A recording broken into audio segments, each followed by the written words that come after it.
সবাই মিলে একসাথে সাজাইতেছি, এটাই একটা আনন্দ। আবার সাজানোর পরে একসাথে গির্জা করব, কীর্তন করব, এটাই একটা আনন্দ।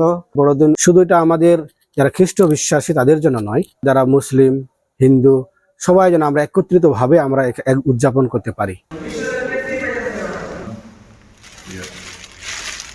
বড়দিনের সাজগোজ করতে তো খুবই ভালো লাগে আমাদের।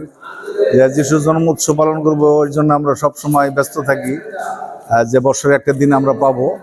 তা আমরা সাজাতে খুব আনন্দ উপভোগ করছি এবং খুব ভালো লাগছে আমাদের। সবাই মিলে একসাথে সাজাইতেছি, এটাই একটা আনন্দ।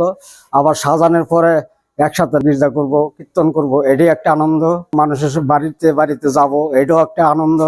সবকিছু মিলে একটা বড়দিনের আনন্দ। 25শে ডিসেম্বর আমাদের বড়দিন। আমরা এখানে হিন্দু, খ্রিস্টান, মুসলিম আমরা 3 ধর্মের লোক বাস করি। আমরা সবার সাথে এই আনন্দটা ভাগাভাগি করে নিই। আমরা সবাই মিলেমিশে সুন্দরভাবে আমরা এই বড়দিনটা উদযাপন করি।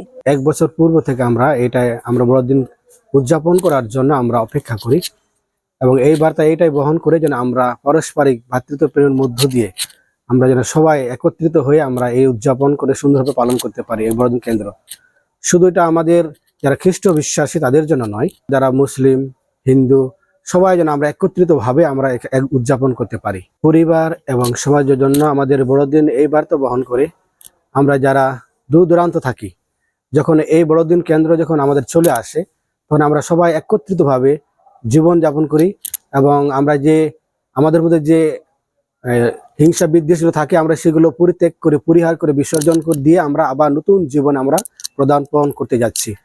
তাই আমরা এই বড়দিন উদযাপন করার পূর্বে আমরা আধ্যাত্মিকভাবে, মানসিকভাবে আমরা প্রস্তুতি গ্রহণ করি, যাতে আমরা সবার সাথে সুন্দর সখ্য সম্পর্ক গড়ে উঠাইতে পারি। বড়দিন আমাদের এই পাবনা জেলায় 24টি গির্জা আছে।